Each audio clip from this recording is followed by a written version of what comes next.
suis donc Zion Construction.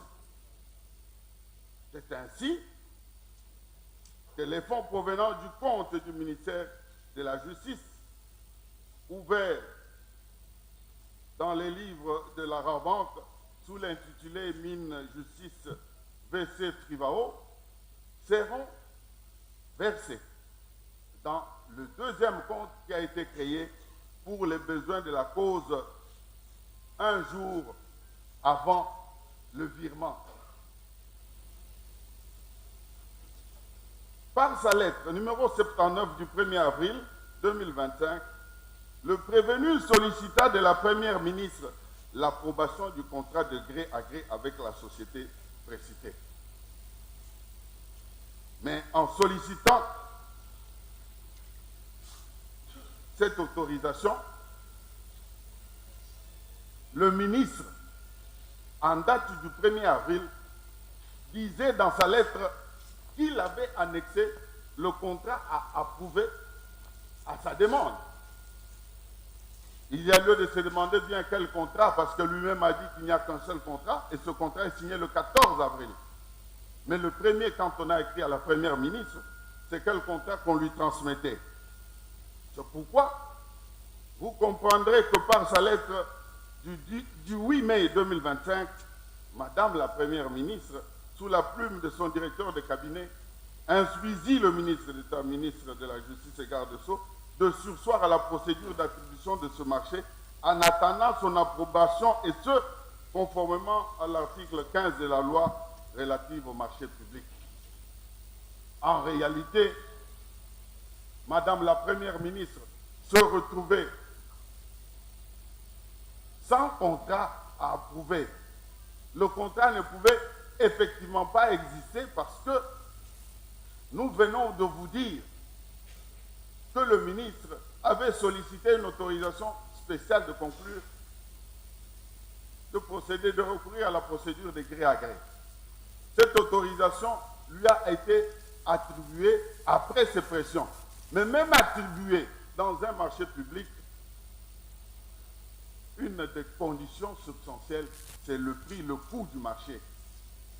L'autorisation qu'il avait reçue, c'était une autorisation du marché de 39 millions 877 067 $. Pas le marché de 29 millions, qui était, selon les experts que nous avons fait comparaître ici, un second marché pour lequel il fallait recourir à nouveau, retourner à la DGCMP pour obtenir d'abord l'autorisation spéciale préalable de procéder, de recourir à la procédure de gré à gré. C'est comme ça que Madame la Première ministre ne pouvait rien approuver, étant donné que la demande n'était accompagnée d'aucun soubassement.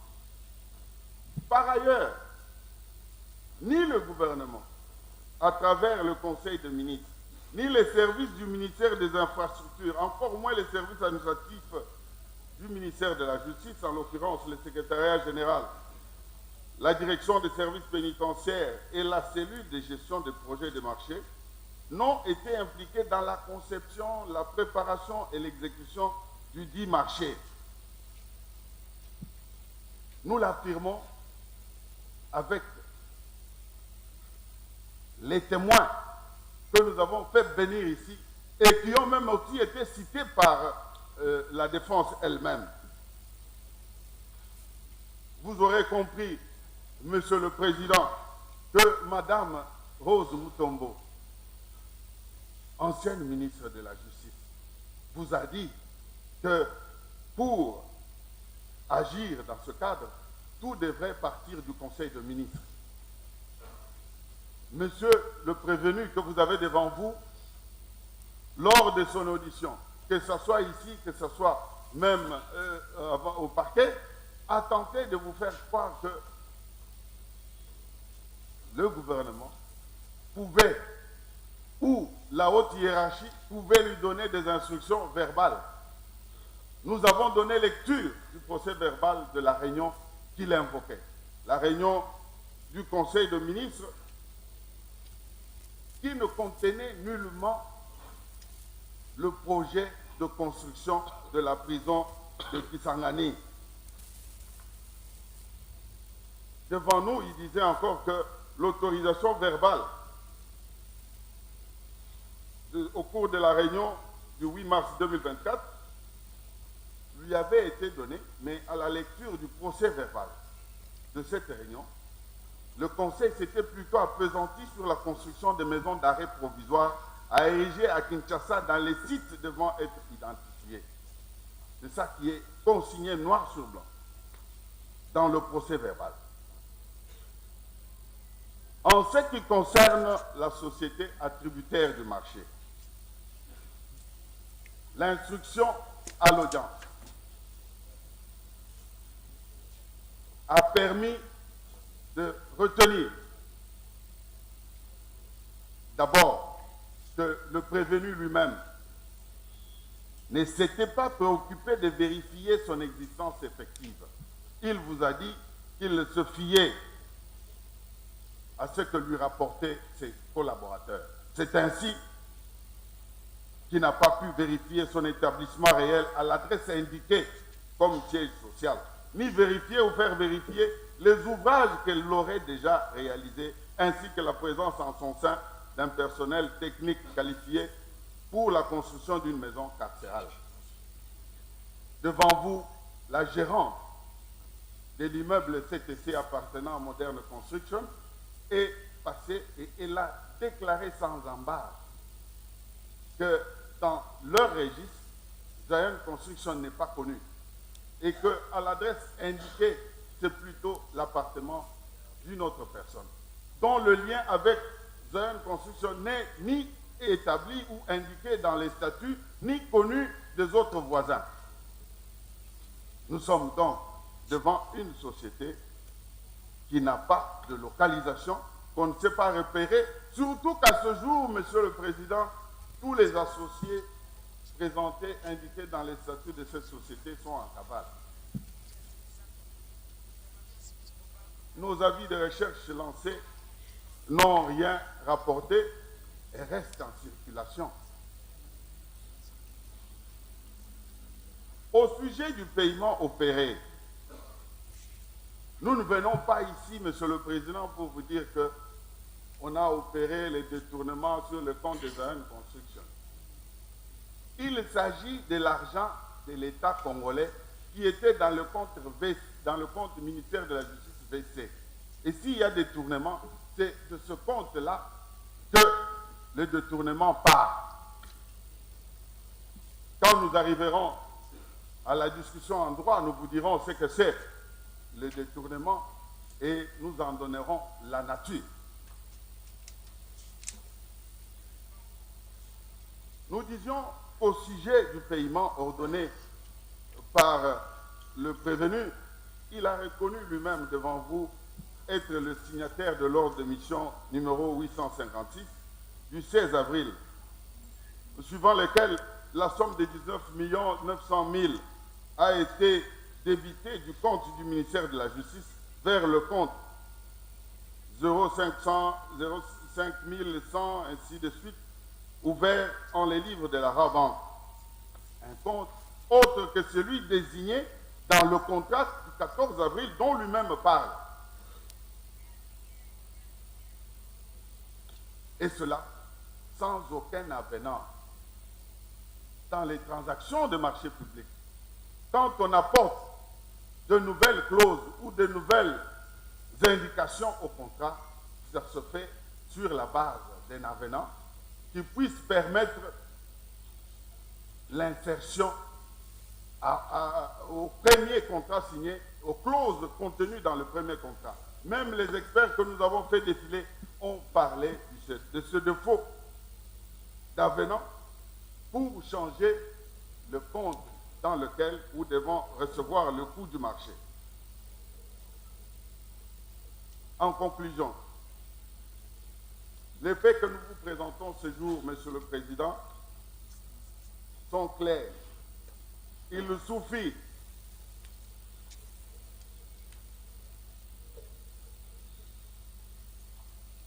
comprendre que l'argent de l'État devait rester dans le compte du ministère de la Justice. Et si l'on voulait le protéger dans les marchés publics, les experts vous ont dit, la DGSMP, l'autorité, l'ARMP, a dit ici que c'est l'autorité contractante, s'il faut constituer un séquestre, qui ouvre un compte séquestre. Et ici, nous avons été éclairés par la Cour qui a demandé à l'expert de la Rabanque s'il était possible que le ministère ouvre un compte séquestre, un sous-compte séquestre dans son compte courant. C'est ça la bonne procédure qui aurait été suivie si l'on voulait protéger l'argent de l'État. Mais d'un trait, on a choisi de le sortir du compte de l'État pour l'envoyer vers le compte de Zion Construction, qui est une société de façade n'ayant pas un siège social, tout autant qu'elle ne dispose pas de garanties bancaires, ainsi que de capacités techniques ou administratives connues. Et le site prévu pour la construction n'a jamais été localisé ni reconnu par les autorités administratives ou judiciaires de Kisangani. L'ancienne ministre Mutombo vous a dit ici que avant d'engager, de commencer les travaux, il convient d'impliquer tous les services compétents, et notamment les services des affaires foncières, pour obtenir d'abord le titre de la concession devant recevoir la construction de cette prison. Elle a donné l'exemple des prisons de Mounzenze, de prisons qu'elle a fait construire elle-même, ou dont les travaux ont été entamés. Elle a donné l'exemple de la prison de Mounzenze à Goma, la prison de Saké et la prison dont les travaux avaient commencé à Maluku, en précisant que tout doit partir de l'autorisation pour l'utilisation des fonds, comme ceux provenant du compte ou de l'arrêt de la Cour internationale de justice. Il faut absolument partir de l'autorisation du gouvernement donnée au Conseil de ministres. Mais les faits ont établi que le ministre avait choisi non seulement de mettre à l'écart tous les services administratifs devant cette procédure. C'est pour vous dire, Monsieur le Président, que l'argent de l'État est sorti du compte de l'État, du ministère de la Justice, sans que la procédure ne soit régulière. Toutes les étapes n'étaient pas suivies. Aucun contrat n'avait obtenu l'autorisation parce que le contrat que l'on a présenté du 14 avril est pour un montant qui n'a rien à voir avec celui présenté lors de la sollicitation de la demande d'autorisation spéciale de conclure par le marché, par la procédure de gré à gré. L'approbation de la Première ministre n'était pas intervenue parce que on ne lui avait pas transmis le contrat. Le contrat n'existait pas pour qu'elle l'approuve. Le 1er avril, ne fût-ce que chronologiquement, selon les pièces présentées au dossier, il n'y avait aucun contrat que la Première ministre pouvait approuver, étant donné que le prévenu lui-même a reconnu qu'il a signé le contrat le 14 avril 2025. Et ce contrat, même si on peut, par impossible, admettre qu'il y avait autorisation, mais il est clair, les experts vous ont dit ici qu'il n'y avait pas l'avis de non-objection et que le ministre ne pouvait pas se passer de l'avis de non-objection, tout autant que la Première ministre ne pouvait pas examiner un dossier ne comportant pas l'avis de non-objection. Après avoir brûlé toutes ces étapes, désarticuler toutes ces procédures administratives préalables, on a quand même opéré le paiement. Mais le paiement, là, on l'a payé comment? L'article 152 de la loi relative au marché public parle de l'avance forfaitaire de démarrage. Les experts que nous avons entendus ici ont déclaré clairement, expressis verbis, qu'il est impossible que l'on puisse payer plus de 30%. Et que même les 30% là, on ne peut pas les payer quand les travaux sont au niveau 0%. Nous avons toutes les déclarations des témoins, nous avons toutes les déclarations des experts, ils sont catégoriques et péremptoires. Ils vous disent carrément que ce paiement est irrégulier. Pourquoi? Parce que d'abord, fait de manière à éviter toute traçabilité, vous concluez un contrat, mais vous concluez un contrat qui indique un compte devant recevoir l'argent, et peu après, sans avenant, vous changez de compte. Et même quand vous changez, ce que vous payez est largement supérieur au montant, au seuil de 30% d'avance reconnue ou accordée légalement pour l'avance forfaitaire de démarrage, avant le paiement. Vous comprenez que là, en ouvrant le compte, le schéma ou le modèle, le mode par lequel on allait passer pour soustraire cet argent du patrimoine de l'État était déjà très bien conçu. Et même en le faisant, la loi impose une proportion de l'avance forfaitaire de démarrage qui est fixée à 30% pour les marchés de travaux publics. C'est ce qui suppose que le premier paiement, en principe, devrait être de 8 970 000. Mais vous allez comprendre qu'ici, c'est plutôt 19 900 000, ce qui nous amène à 66% d'avance. Ce paiement est effectué sans aucune garantie bancaire d'égal montant. La société devrait, en principe, pour se conformer à la loi, aller vers une banque, solliciter une garantie bancaire d'égal montant, le même montant du coût global du marché là. Mais cela n'a pas été fait.